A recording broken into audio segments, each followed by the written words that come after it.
नमस्कार सर, मेरा नाम विकास है। आज का टॉपिक है अटल पेंशन योजना बेस्ट है या म्यूचुअल फंड बेस्ट है। इसी के बारे में इस वीडियो में हम कंपेयर करेंगे इन दोनों को, अटल पेंशन योजना को म्यूचुअल फंड से, कि दोनों हमारी ज़िंदगी में क्या क्या फ़र्क ला सकता है, उसी को हम आज जानेंगे। देखिए, सबसे पहले मैं बता रहा हूँ कि हाल के समय में पिछले अगर 10-15 सालों की हम बात करें तो पेंशन का चलन काफ़ी बढ़ गया है। हर कोई चाहता है कि रिटायरमेंट के बाद का जो समय होता है वो एक फ़िक्स इनकम उसके पास आता रहे, ताकि बुढ़ापे में किसी तरह की फाइनेंशियल प्रॉब्लम ना हो। ये अभी हर किसी के दिमाग में चल रहा है, चाहे वो गरीब आदमी हो, अमीर हो, चाहे वो किसी भी लेवल का आदमी हो। सबके दिमाग में यही चीज़ चल रहा है कि हमारा बुढ़ापा आराम से कट जाए, किसी भी तरह का फाइनेंशियल फ्रीडम में कोई रोक वहाँ पे नहीं बने, कोई बाधा नहीं बने, कोई फाइनेंशियल प्रॉब्लम नहीं आए। देखिए, अटल पेंशन योजना वैसे लोगों के लिए तो बेस्ट है, जहाँ पे एक फ़िक्स इनकम का आपको सुविधा मिल जाता है अटल पेंशन योजना में, तो बेस्ट है। ये गवर्नमेंट का स्कीम है, तो लोगों का इसमें ट्रस्ट भी काफ़ी ज़्यादा है।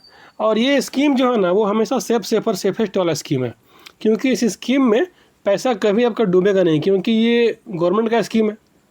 स्कीम भी अच्छा है, स्कीम में धड़ाधड़ खाते खुल रहे हैं, पैसा भी अच्छा खासा जमा हो रहा है, इसीलिए इस स्कीम में कोई प्रॉब्लम नहीं है, किसी भी तरह की रिस्क वाली कोई बात नहीं है।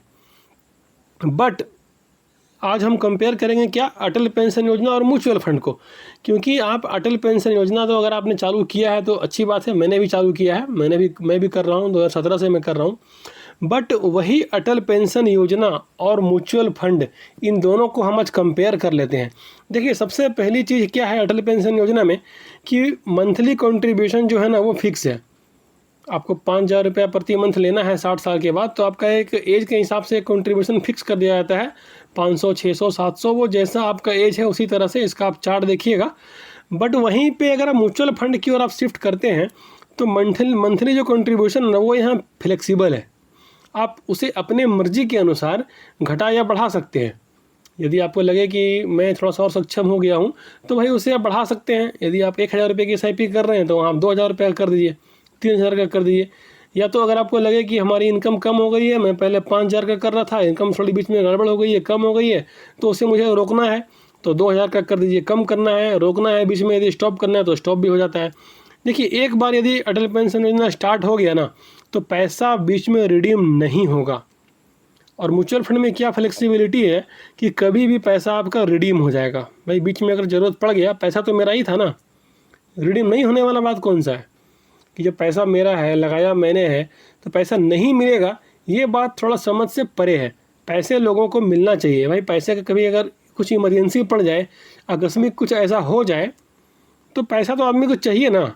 तो ऐसी कंडीशन में अटल पेंशन योजना थोड़ा सा यहाँ पे मार खा जाता है म्यूचुअल फंड के तुलना में। टॉपअप नहीं कर सकते हो आप अटल पेंशन योजना में, जितना आपका जो कंट्रीब्यूशन चल रहा है वो चल रहा है। कुछ पैसा यदि आपके पास बढ़ जाए तो सोचिएगा टॉपअप कर दे बीच में, तो टॉपअप नहीं होता है। जबकि म्यूचुअल फंड में आप आराम से टॉपअप कर सकते हो, कभी भी कोई भी आदमी कर सकता है। भाई बीच में कहीं से पैसा आ गया, एक्स्ट्रा पैसा आ गया, डाल दिया म्यूचुअल फंड में, बढ़ा करके थोड़ा कंपाउंडिंग अपना काम करेगा आने वाले समय में। तो ये फिक्स एक मेच्योरिटी डेट होती है अटल पेंशन योजना में। बट म्यूचुअल फंड में क्या है ना, कोई मेच्योरिटी डेट नहीं है। इसमें क्या होता है अटल पेंशन में, कि आपको 60 साल के बाद ही पेंशन का लाभ मिलता है। यदि आप सोचिएगा कि मुझे 50 साल में ही मिले, 55 साल में ही मिले, तो नहीं मिलेगा किसी कीमत में, वो 60 से पहले नहीं मिलेगा। जबकि म्यूचुअल फंड SIP में क्या होता है कि आप कभी भी ले सकते हो पेंशन, जब आपका इच्छा हो। आज आपने जमा किया, 5 साल 10 साल किया, आपको लगता है कि अब मुझे लेना चाहिए, मैं आगे जमा नहीं कर पाऊंगा, तो आप आराम से लीजिए, आपको कोई भी रोकने वाला यहाँ पे नहीं है। अटल पेंशन योजना में क्या होता है, फिक्स रिटर्न मिलता है, और यहाँ पे फ्लेक्सिबल रिटर्न है। मतलब वहाँ एक फिक्स कर दिया गया है कि आपको इतना रुपया ही मिलेगा मंथ में, और स्पाउस को इतना मिलेगा। बट यहाँ पे क्या है कि कोई फिक्स नहीं है, फ्लेक्सिबल है। बट यदि पिछले आप 10 साल, 15 साल, 20 साल, जिस भी ड्यूरेशन का आप कंपेयर कर लोगे, तो अटल पेंशन योजना पे म्यूचुअल फंड हमेशा भारी पड़ेगा। कोई भी फंड इसका अच्छा खासा भारी पड़ेगा उस पर, ठीक है। अब एक उदाहरण देते हैं यहाँ पे, कि 5,000 रुपया प्रति मंथ पेंशन यदि आपको अटल पेंशन योजना से चाहिए, और स्पाउस को 8.5 लाख रुपए चाहिए, तो वैसे कंडीशन में किस एज के व्यक्ति को क्या करना होगा, इसको ज़रा गौर से देखिएगा आप। तीन लोग हैं यहाँ पे। एक है राज जो कि 20 साल का है, विक्की जो 25 साल का है और सोनू की उम्र 30 साल है। ये तीनों भाई साहब अटल पेंशन योजना में अपने बुढ़ापे के लिए 5,000 रुपये प्रति मंथ का पेंशन चाहते हैं, जो कि अटल पेंशन में मैक्सिमम पेंशन है, इससे अधिक का यहाँ प्रावधान नहीं है। और इस वाले पेंशन में यदि आप जाएंगे तो आपके जो स्पाउस है ना, उनको 8.5 लाख रुपये मिलेगा। जो आपके बाल बच्चे हैं आपकी ज़िंदगी के बाद उनको मिलेगा 8.5 लाख रुपये। ये गवर्नमेंट का स्कीम है, इसमें कोई बदलाव नहीं है, ये एक फ़िक्स मिलना ही मिलना है। इसमें किसी तरह की कोई किंतु परंतु वाली बात नहीं है, ना आगे पीछे होगा ना कुछ भी होगा, उतना आपको मिल ही जाना है। बट जो राज 20 साल का है उसको 5,000 रुपया पेंशन लेने के लिए 60 साल के बाद, और स्पाउस को 8.5 लाख रुपये लेने के लिए क्या करना होगा, 248 रुपया प्रति मंथ इसमें कंट्रीब्यूशन अपना देना होगा। वो कितने सालों तक, 40 सालों तक देना ही होगा। विक्की जो 25 सालों का है उसको सेम 5,000 रुपया लेने के लिए 376 रुपया प्रति महीना जमा करना होगा। और सोनू की उम्र जिसकी 30 साल है उसे 577 रुपये प्रति महीना यहाँ पे जमा करना होगा, तब जा कर के 60 साल की उम्र के बाद उसे 5,000 रुपये प्रति मंथ का पेंशन मिलेगा। तो यहाँ पे आपने देखा कि राज को जो कि 20 साल का है 248 रुपया, और विक्की जो 25 साल का है 376 रुपया, और सोनू जो 30 साल का है 577 रुपया का EMI इनको बैठ रहा है। ठीक है, आप भी अपने एज के हिसाब से लगा लीजिएगा, इसका चार्ट देख लीजिएगा म्यूचुअल फंड का कि आपका कितना एज है और कितना आपका EMI बैठेगा।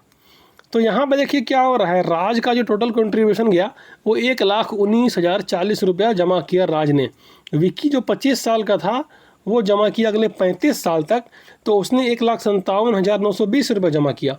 और सोनू जो कि 30 साल का था वो अगले 30 सालों में 2,07,720 रुपया जमा करता है। तब इन लोगों को जाकर के 5,000 रुपये प्रति मंथ का पेंशन और स्पाउस को 8,50,000 रुपये की रकम मिलती है। बट ये लोग अटल पेंशन में जमा ना करके यदि म्यूचुअल फंड में SIP कर दिए होते, जो मैं कहता हूँ निपॉन इंडिया में, SBI में, क्वांट के स्मॉल कैप मिड कैप में, इन सभी अच्छे वाले फंड में, तो क्या होता, राज जो कि 248 रुपये प्रति मंथ जमा कर रहा था उसके साथ क्या होता कि 40 सालों तक यदि वो सेम फंड में जमा करता रहता और इतने लंबे ड्यूरेशन में यदि 20% का भी रिटर्न मिलता तो 1,19,000 रुपये जमा होता, और राज के पास जो मैच्योरिटी है ना वो 4,22,00,000 रुपये की होती है। मात्र 250 रुपये प्रति महीना से 4,22,00,000 की मैच्योरिटी। विक्की जो कि 25 साल का था वो अगले 35 सालों तक 376 रुपये प्रति मंथ जो जमा कर रहा था वो यदि कंटिन्यू करता रहता SIP में, तो जमा जो होता, डिपॉजिट जो होता वो 1,57,000 रुपया, और मैच्योरिटी अमाउंट 2.37 करोड़, मतलब 2,37,00,000 रुपये की मैच्योरिटी होती। सोनू के साथ क्या होता, 577 रुपये प्रति महीना अगले 30 सालों तक, वही 20% का रिटर्न मिले स्मॉल कैप मिड कैप वाले फंड में, तो डिपॉजिट हुआ 2,07,720 रुपया, मैच्योरिटी है 1.34 करोड़, 1,34,00,000 रुपया। अब आप सोचिए कि यहाँ पे करीब 1.25 करोड़, यहाँ पे करीब 2.5 करोड़, और यहाँ पे 4.25 करोड़, इतना रुपया यदि आ जाए, और वहाँ से आप कितने रुपए का SWP लेंगे वो खुद मुझे आप कमेंट में बताइएगा। जबकि मैं एक म्यूचुअल फंड की जो साधारण बोलचाल वाली भाषा में मैं ये समझाता हूँ हमेशा कि जितना करोड़ रुपया आपके पास है उतना लाख रुपया आप हर महीना पेंशन ले सकते हैं एकदम आराम से, या फिर जितना लाख रुपया है उतना 1,000 रुपया आप हर महीना पेंशन लीजिए तो कभी नहीं घटेगा। तब जबकि आप स्मॉल कैप और मिड कैप में इन्वेस्टेड हो तो पैसा कभी घटेगा ही नहीं। ज़िंदगी भर आप लीजिएगा, आपके बाल बच्चे भी लेंगे तो पैसा कभी नहीं घटेगा। अब कुछ कमेंट्स की बात कर लेते हैं। सर नमस्कार, स्मॉल कैप मिड कैप में रिस्क है तो स्मॉल कैप और मिड कैप में पैसा डूबेगा नहीं, ऐसा क्यों कहते हो, प्लीज़ समझाइए। देखिए भाई, मैं ये हमेशा कहता हूँ कि रिस्क है, स्मॉल कैप मिड कैप में रिस्क है, ये सब कोई कहते हैं, सिर्फ मैं नहीं कहता हूँ। बट ये रिस्क क्या है इसे आप समझ लीजिए बढ़िया से। ये रिस्क वो चीज़ है जो कि आज आपने पैसा लगाया और आपको ठीक अगले 6 महीने के बाद या 1 साल के बाद पैसा चाहिए, तो आपके लिए रिस्क है, आपको नहीं लगाना चाहिए।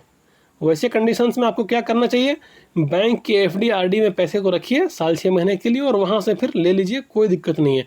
म्यूचुअल फंड में क्या होता है ना कि हो सकता है कि उस समय जब आपने रखा फिर मार्केट क्रैश हो जाए, मार्केट गिर जाए, तो साल 6 महीने के लिए रिस्क हो सकता है। लेकिन यही पैसा यदि आपका लंबे समय तक उसमें बना रहेगा तो कभी भी कोई रिस्क नहीं है।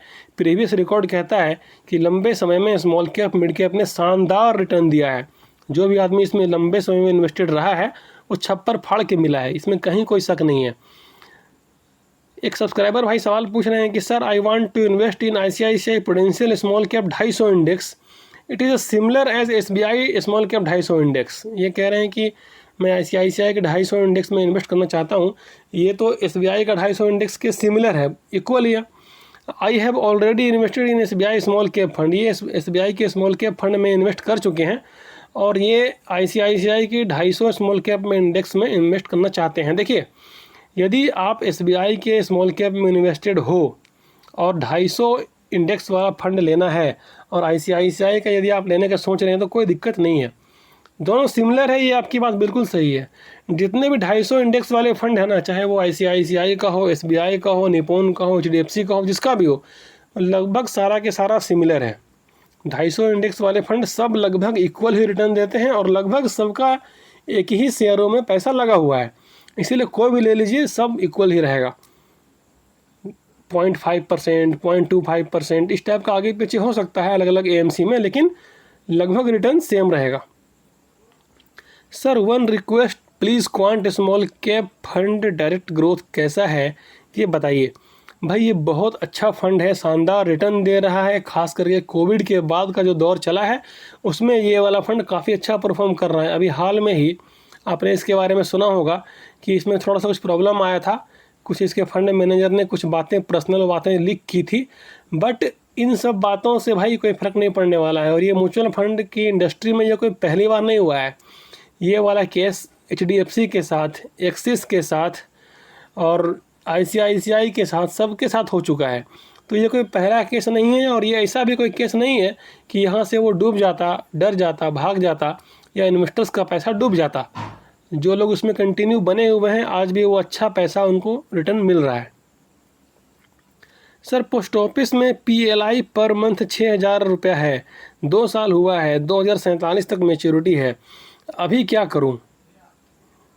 मुझे म्यूचुअल फंड में SIP या लमसम करना था, प्लीज़ हेल्प एंड आंसर। देखिए, यदि आपका पोस्ट ऑफिस में PLI में 6,000 रुपये प्रति मंथ जा रहा है, 2 साल ही हुआ है ना, तो उसे आप स्टॉप कर दीजिए, वहीं पे स्टॉप कर दीजिए। पैसा उसमें से रिडीम हो या ना हो, रिडीम होता है तो ठीक है, जितना आपका कैपिटल है उससे भी थोड़ा कम मिलेगा तो भी ले लीजिए आप, कोई दिक्कत नहीं है।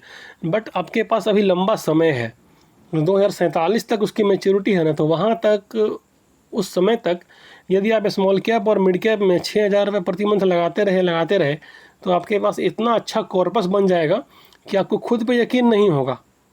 इसीलिए मेरी सलाह यही है कि वहाँ से उसको स्टॉप कर दीजिए। सबसे पहले जाइए आप पोस्ट ऑफिस में उसको स्टॉप कीजिए और स्टॉप करके वही उसी पैसे को फिर इधर SIP में डालना शुरू कीजिए, 6,000 रुपये प्रति month small cap mid cap में। उसके बाद देखिए फिर 2047 तक क्या होता है, याद कीजिएगा कभी कि किसी ने बताया था मुझे।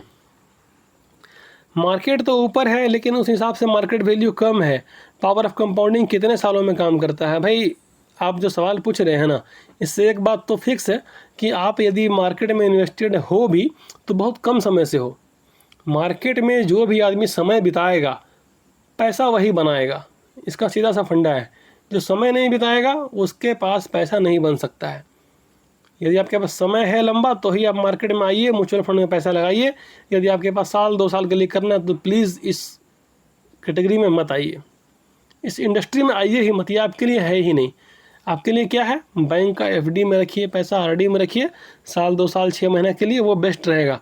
यहाँ पे जितना आप लंबा समय दोगे आपका कंपाउंडिंग उतना ही काम करेगा और आपको उतना ही अच्छा रिटर्न देखने के लिए मिलेगा। सर आप बहुत ही डिटेल जानकारी देते हो, आपका धन्यवाद। धन्यवाद आप लोगों का भी जो कि आप हमारी बातों को समझ रहे हो। देखिए, मेरे वीडियो बनाने का ना सिर्फ एक ही मकसद रहता है कि आने वाले समय में सभी लोगों को फाइनेंशियल फ्रीडम मिल सके, क्योंकि भाई आदमी बहुत मुश्किल से पैसा कमाता है, 2 पैसा अगर कोई भी कमा रहा है, गरीब आदमी तो बहुत मुश्किल से कमा रहा है, और वो एक सही जगह पे यदि पैसा आपका जाएगा ना, तो वो पैसा आपको भविष्य में फाइनेंशियल फ्रीडम दे सकता है। बट वही पैसा बैंक के एफडी, आरडी, सुकन्या, पीपीएफ में रखोगे तो वो पैसा कभी भी आपको फाइनेंशियल फ्रीडम नहीं देगा। तो मेरा वीडियो बनाने का सिर्फ एक ही मकसद है कि आप लोगों के अंदर का जो डर है म्यूचुअल फंड एसआईपी को लेकर के, वो डर दूर हो, गलतफहमियां हैं वो दूर हो, और बेहिचक आप मार्केट में इन्वेस्ट करो और लंबे समय तक करो और अच्छा खासा कॉर्पस वहाँ से बनाओ। यही मेरा मेन मोटो है वीडियो बनाने का।